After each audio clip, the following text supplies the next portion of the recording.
Chegamos no último bloco, como sempre, achando que foi muito pouco. Eu, pelo menos, acho, não sei vocês, para a gente poder saber mais. Por essas e outras, a gente tem uma soluçãozinha para ajudar isso, que é a indicação dos nossos convidados sobre sites, livros, aonde você pode saber um pouco mais sobre esse assunto que discutimos aqui. Basta ir lá no www.tomeciencia.com.br que você vai encontrar as indicações que eles mesmos deram no sentido de saber mais. E essa nossa vontade de estar ampliando o seu conhecimento também tem mão dupla. Você pode nos pedir temas, nos dar sugestões e aí, pelo e-mail, né, ideias@tomeciencia.com.br. Saber mais, saber menos, vamos lá para aquilo que a gente falou no início, Martim. 4% apenas do que existe no universo é o que a gente sabe. Como é que a cosmologia se vira nisso, gente? Pois é, essa situação curiosa é ao mesmo tempo embaraçosa e ao mesmo tempo estimulante. Quer dizer, a gente sabe do que é composto 4% do universo. Os outros 96%, a gente tem teorias, a gente tem modelos, a gente estuda, mas de fato a gente ignora a verdadeira essência do que é. Então a gente vive nessa situação paradoxal. A gente sabe que o universo está em expansão, tem coisas do universo que a gente mede com a precisão absoluta. A gente tem medidas em cosmologia que tem um erro de 1 em 10 milésimo, quer dizer, a gente mede com uma precisão muito boa. A gente sabe que o universo passou por etapas que deixaram rastros, então a gente sabe a história do universo. Então tudo isso é uma coisa surpreendente. A gente entende com um certo domínio que o universo teve uma história e a gente observa os traços dessa história, observa um número enorme de galáxias e, no entanto, a gente não sabe coisas tão fundamentais. Então é uma época boa para a cosmologia, pelo menos para nós que fazemos pesquisa na área, né? Mesmo com todos os instrumentos cada vez mais requintados, a gente não consegue, ou você acha que a evolução também está se acelerando bastante? Bom, o que está se acelerando, na verdade, é o universo, porque, na verdade, ele expande cada vez mais rápido, ao que tudo indica.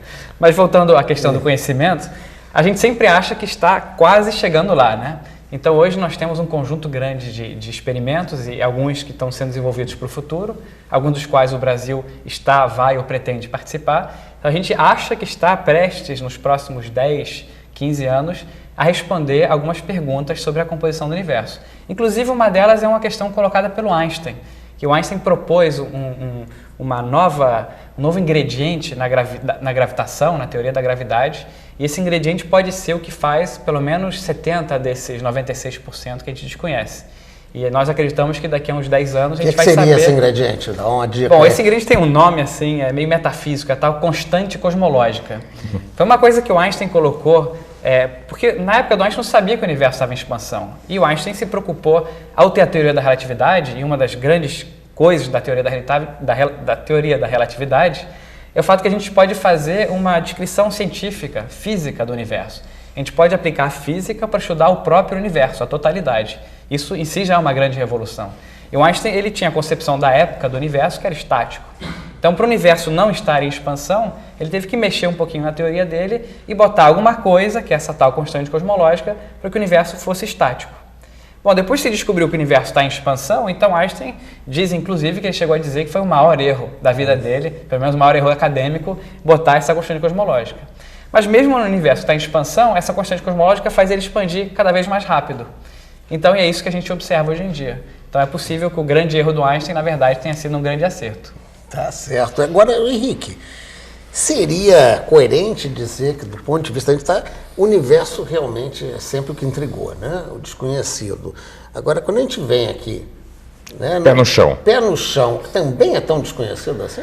O que tem é o seguinte, você avançou muito na biologia, por exemplo, na identificação de organismos, na classificação de organismos, na taxonomia dos organismos, na descrição dos organismos. Agora, quando você começa a estudar esses fenômenos mais íntimos de uma célula, fenômenos moleculares,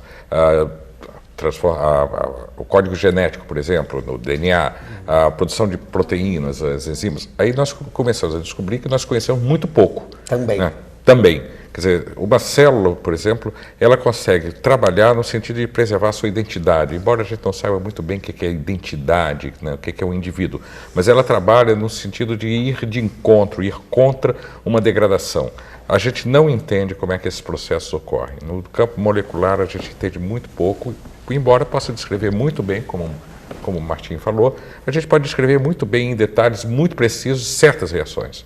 Agora, por que essas reações ocorrem, ou como elas passaram a ocorrer, porque a biologia também tem uma história, e talvez essa seja uma das grandes descobertas do século XX, é o fato de que o universo tem uma história, não estava aí parado, a biologia tem uma história, embora tenha sido proposta lá por Darwin, tudo é uma teoria que só vai começar a ser aceita mais universalmente no século XX. Quer dizer, a história do ser vivo é uma história, a geologia tem uma história, a Terra tem uma história, tudo tem uma história. Nós conhecemos muito pouco a direção dessa história, muito pouco ou nada. Nós não podemos prever absolutamente nada do futuro. Deixa nesse sentido mesmo, você falou aí da impossibilidade de a gente conhecer alguns processos, e o exemplo talvez mais claro disso seja se a gente conseguisse descobrir por que uma célula fica cancerosa e quais são os procedimentos, se a gente descobrir a cura do câncer, né? Agora, nessa curiosidade de chegar à célula, chegar ao micro, já que o Martim começou no macro, é tão quanto o universo, de cada vez com essa possibilidade de a gente ver mais e vai ter que descobrir mais, ter que descobrir mais, é infinito também. Qualquer sistema vivo, uma célula bacteriana, por exemplo, que seria um sistema pouco organizado comparado conosco, por exemplo, ela envolve uma quantidade enorme de processos que tem que ocorrer simultaneamente para que ela exista. Nós não podemos explicar como é que ela surge a partir de processos individuais. Primeiro forma a membrana, isso não é suficiente. Primeiro forma uma enzima, também não é suficiente. Primeiro forma algum processo metabólico, não é suficiente. Quer dizer, de alguma maneira a célula ocorre, tá? Talvez imediatamente, talvez em algum momento da história isso ocorre. Quer dizer, esses processos mais fundamentais nós conhecemos muito pouco. Conhecemos poucas espécies, conhecemos no campo de microbiologia, não compreendemos direito. A própria nano não chega a ajudar, instiga mais. André, existem modas, a nano é uma das modas. Atualmente, para a gente ganhar dinheiro, a gente diz que faz nano. Tá? Nano é uma medida. Eu poderia dizer que eu faço metro. Eu falo, não, faço nano, ganho dinheiro. Faço metro, não ganho dinheiro. Entende? Quer dizer, nano é um modismo que foi colocado, é uma coisa que gera uma expectativa muito grande junto à população, que vai resolver tudo. É mais ou menos o programa Genoma, que foi um programa de vários bilhões de dólares investidos em ciência e que não deu os frutos que se esperava ou que se anunciava. É mais ou menos o cometa Halley da história. Entende? Que se anunciou durante anos e aconteceu o que não aconteceu. Tá? Quer dizer, não se espera, não pode se esperar que a nano vá resolver todos os problemas. Ela vai resolver alguns problemas, é uma forma de abordagem que te dá ferramentas novas para resolver o problema, dirige um pouco a sua atenção, mas não é o ovo de Colombo, entende? Não é por aí. Vem cá, Jorge, como é que a gente fica aí para esse futuro? É cada vez mais confuso mesmo. Na verdade, você vê que essa última fala do Henrique, por exemplo, aponta numa direção que é muito interessante para a física moderna, para a física atual, que é essa questão da interdisciplinaridade. Henrique é físico, e no entanto ele falou de biologia. E os processos físicos estão na base de todos os outros processos. Eu tinha um amigo, professor de filosofia, que dizia que se você comparar o conhecimento humano a uma árvore, o tronco a raiz é a filosofia, o tronco é a física, o resto são os galhos. Né? Boa defesa de causa. Boa defesa de causa. O fato é que hoje o físico está se metendo em todas as áreas, né? Em muitas áreas pelo menos, especialmente na biologia. Eu faço parte, por exemplo, lá na UF, de um grupo de pesquisas em sistemas complexos que usa técnicas de simulação computacional para abordar problemas que vêm de áreas as mais diversas, como, por exemplo, a biologia. Como é que o repertório genético de uma população se estabelece? Essa é uma linha de pesquisa. Ou outra, como é que processos tectônicos, processos que fazem as placas da nossa crosta moverem-se umas com relação às outras, como é que esses processos geram terremotos? Será que é possível prevê-los? né? Essa é uma área super interessante, uma área de interface entre a física e a geologia. E esse grupo, lá na UF, ele é hoje líder mundial nessa área. Nós hoje estamos revertendo aquilo que acontecia no passado. No passado, o estudante brasileiro, quando chegava na hora de fazer o doutorado, ele ia para o exterior, né? Para a Europa, para os Estados Unidos. O nosso grupo hoje recebe estudantes europeus, é o contrário. Então nós temos estudantes italianos, alemães, que vêm para cá. Aqui é o Centro de Sistemas Complexos, lá na UF. Essa é a minha parte de garoto propaganda. Alfredo, qual é a propaganda que você tem aí desse futuro da ciência? Não, E a gente vai propaganda. conseguir chegar mais perto de conhecer mais coisas mesmo? Eu acho interessante, ouvindo aqui as falas do Martim, do Henrique, suas, e a gente vê como que a ciência vai, a cada momento, em cada período, em função do contexto histórico, aonde os cientistas estão envolvidos, estão imersos, vão produzindo novas questões, vai se trabalhando nessas novas questões. Eu acho interessante, mesmo os cosmólogos, quando dizem só 4% é conhecido, eles mesmos sabem que nunca vão chegar a um conhecimento de 100%. Quer dizer, isso você pode dizer, é a meta da ciência, conhecer tudo, conhecer todos os fenômenos ou saber explicá-los.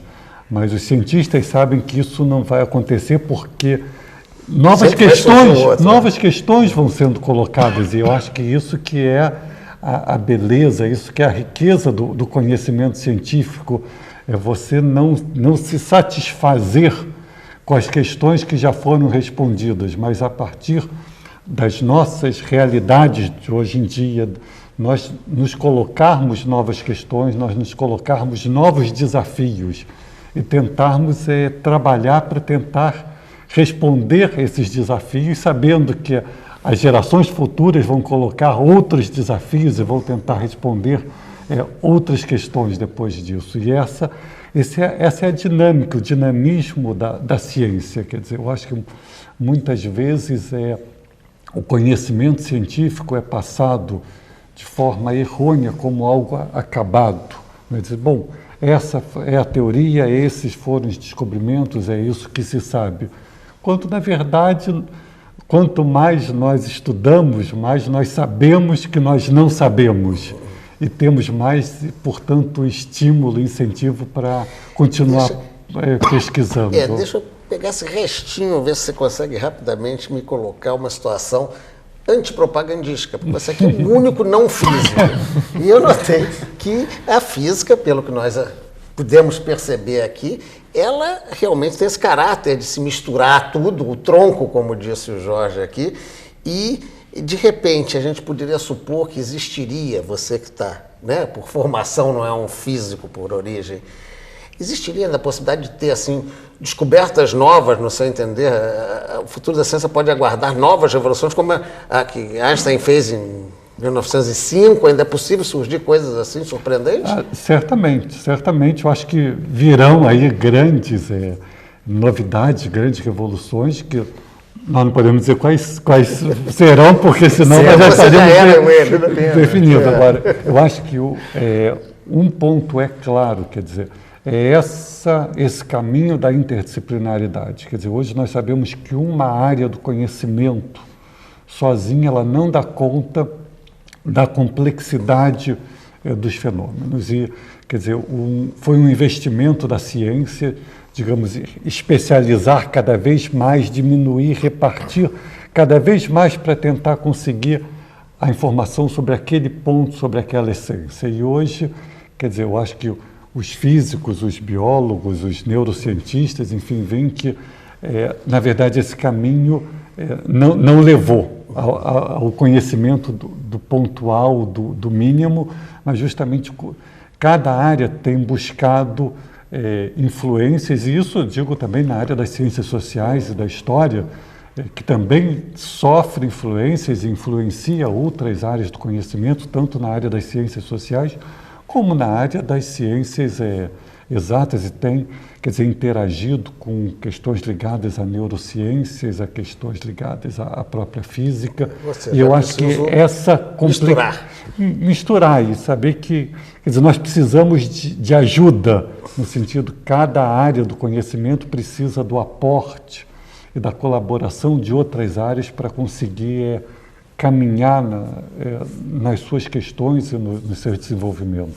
Bem, eu tenho que agora acabar mesmo, o tempo está estourado, agradecendo ao Alfredo Tomasquim, que nos deu essa palavra final, mas também ao Jorge Sala, da UF, ao Henrique Lins, que é nosso consultor do programa, lá do CBPF, e o Martim, que também é Makler, que também é lá do CBPF, de Cosmologia. Bem, agradecendo, acima de tudo, a atenção de vocês. Até a semana que vem.